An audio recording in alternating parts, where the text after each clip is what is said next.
Grand format sur BFM Business. Grand format avec Thierry Marx. Le mot Marx va être important parce que là, on va parler de l'empire de Thierry Marx. Vous régnez sur quoi? D'abord, est-ce que vous êtes, puisqu'on parle de Marx, est-ce que vous êtes un homme riche? Non, je suis riche de dettes, mais je ne suis pas riche. Non, j'aime pas ce mot riche. Si vous voulez citer Marx, alors on pourrait dire, Marx disait le capitalisme est efficace, mais il n'est pas juste, ce que je crois. Donc non, je ne suis pas riche, j'ai réinvesti tout ce que j'ai, et notamment je réinvestis beaucoup dans l'économie dite sociale, l'ESS, qui me permet de trouver du sens à la progression d'une entreprise.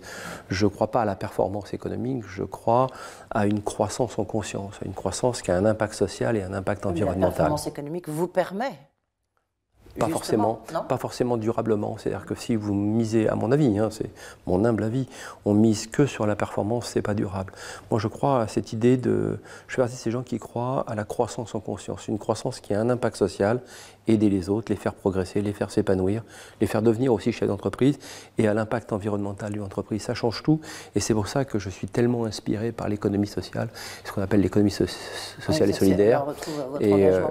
Alors, vous régnez exactement sur quoi? Parce que chaque fois que je vous rencontre, là même en arrivant ce matin, on va tout dire, il y avait les déménagements. Oui, parce que j'ouvre un autre restaurant. Donc en fait, qu'est-ce que vous avez? C'est quoi l'empire Thierry Marx? C'est une société qui va, pour le moment, je croise les doigts, plutôt bien. Ça peut changer, ça, c'est donc très fragile. Donc il y a sur mesure, enfin c'est pas à vous. Alors c'est pas moi, ça c'est le groupe Mandarin, et je travaille avec le groupe Mandarin, bien sûr, depuis 10 ans maintenant.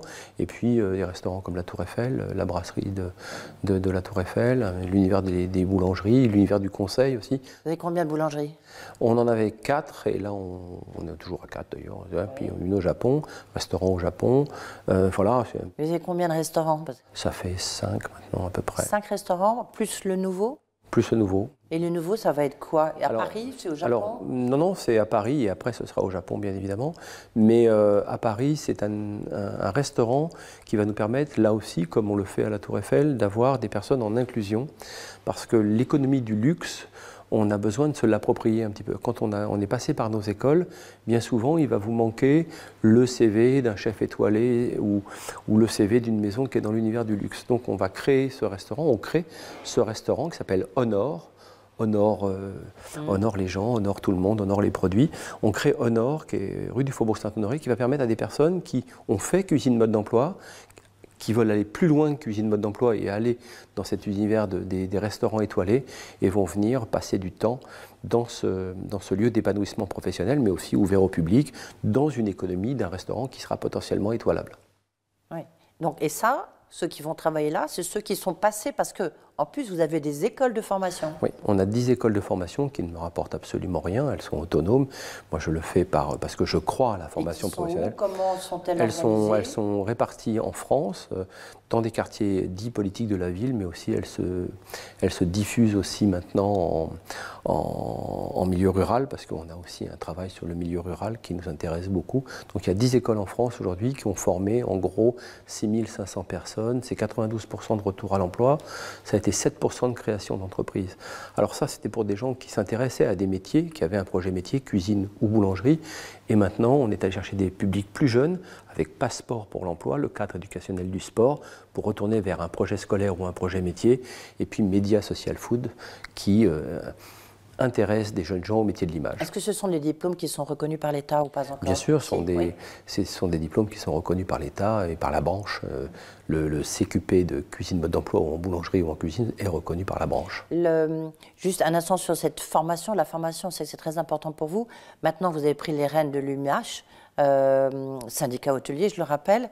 Est-ce que vous allez développer ce concept? Est-ce que vous allez, je ne sais pas, mettre l'accent sur la formation? Alors, je vais mettre l'accent. Qu'est-ce que vous voulez? J'ai été élu sur trois points importants. Mettre en avant. La communication interne et externe de l'UMI, l'impact social. Un pavé comme ça. Ah oui, l'impact social, je l'ai dit. Je pense qu'il faut regarder notre métier, nos métiers autrement, et peut-être revoir la convention collective de ce métier. Aujourd'hui, il y a une replanification du travail qui est absolument nécessaire. aussi l'attractivité métier, donc la formation et la montée en compétences, et bien sûr dans cette attractivité métier, une mutuelle santé digne de ce nom. Ça c'est un de mes combats. Et puis effectivement, il y a le combat sur la ruralité, sur l'impact environnemental de nos métiers. Alors puisque vous l'abordez, après on reviendra sur l'Empire Thierry Marx, mais la question de la convention collective de la mutuelle santé, ça a été un débat âpre qui vous a opposé aux autres postulants que vous avez vaincus. Mais où est-ce que vous en êtes? La convention collective, elle était signée? Non, non, elle n'a pas été signée. On en parle depuis très longtemps. Elle n'a même pas été mise en route. Aujourd'hui, on en est à une augmentation des salaires. Ça a été validé. On travaille sur la mutuelle santé. C'est une affaire de semaines avant, à mon avis, qu'on trouve vraiment les bons acteurs pour se remettre en ordre de marche autour de cette mutuelle santé. Vous remettez tout à plat, c'est ça? Oui, et puis moi, je suis là pour rassembler. Je suis pas là pour trouver des coupables, trouver des solutions. Je suis arrivé, il y avait un dossier qui était lié à la mutuelle santé, qui était un peu complexe, voire un peu opaque, donc dans le fonctionnement et dans l'offre. Donc voilà, on a remis ça à plat et on sera en mesure de proposer quelque chose dès le mois de février. Comment vous allez développer la ruralité?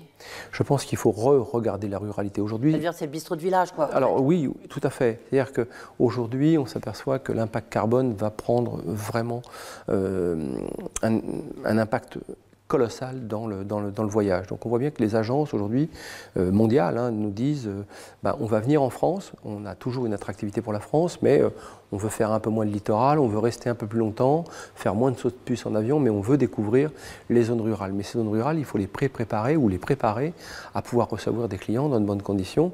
Donc il faut regarder, le parc hôtelier dans des petites villes et villages, qu'est-ce qu'on peut faire? Les bistrots, à mon avis, il faut redévelopper énormément de bistrots, mais pas comme simplement un débit de boisson, mais comme un tiers-lieu, un lieu où on vient chercher ses colis, un lieu où on va faire un peu d'épicerie, un lieu où on va faire peut-être un peu de réparation. Voilà, vraiment l'idée du tiers-lieu au niveau des bistrots, parce que ça recrée du lien social dans ces villes et dans ces villages. Donc il faut remettre ça en place.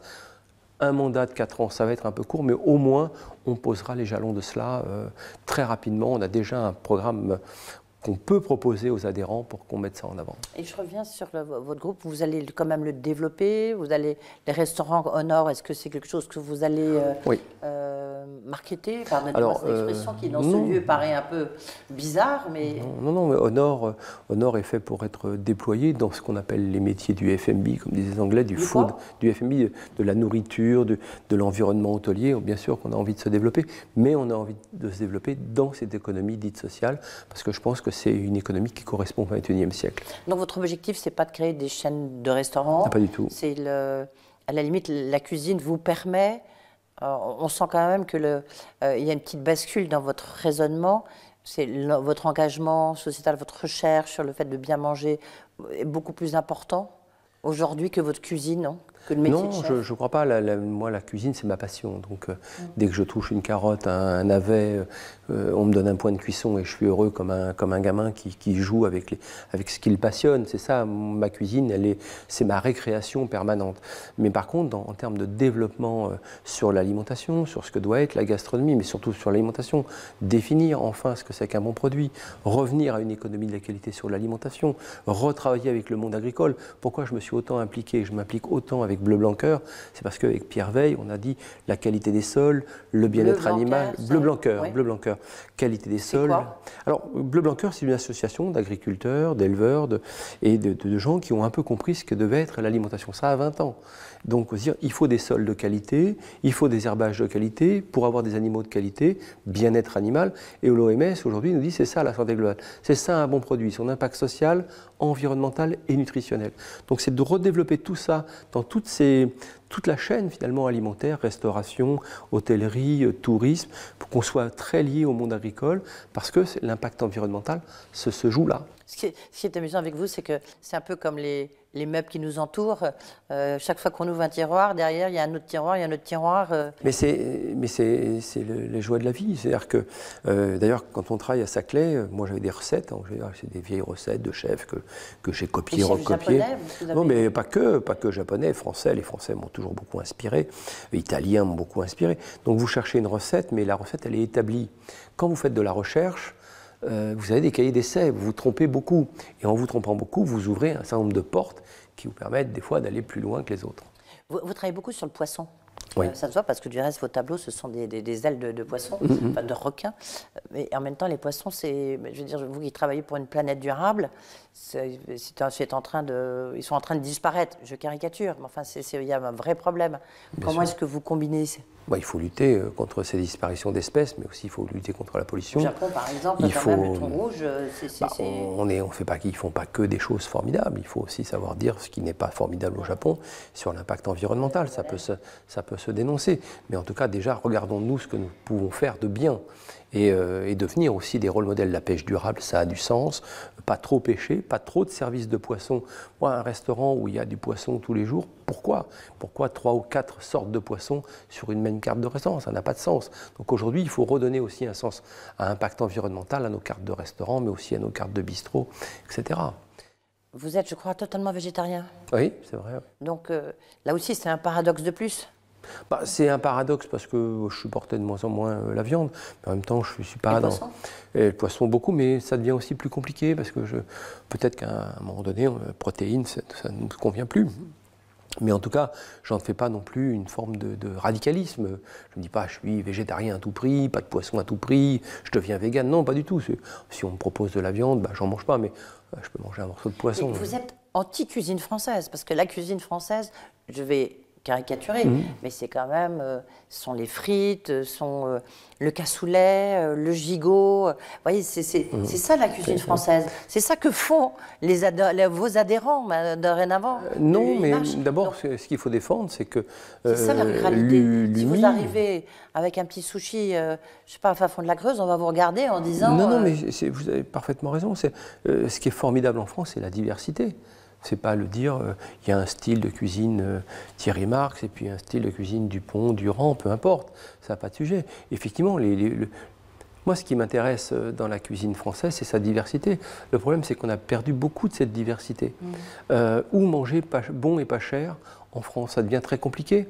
Vous prenez l'Italie, par exemple, vous arrivez à manger encore à des petits prix, des choses extrêmement agréables. Ça devient de plus en plus compliqué en France. Donc il faut redynamiser, au contraire, cette cuisine du sol, du terroir, des territoires, qui va nous permettre d'avoir une cuisine agréable à manger, mais agréable à payer aujourd'hui. Si on a autant perdu, quand un restaurant, un bistrot de campagne ferme, bien souvent, à moins de 20 km, il y a une chaîne de burgers qui va s'installer. C'est quand même... Moi, quand je vois un appareil à pizza automatique en plein milieu d'une campagne, ça me dérange un peu.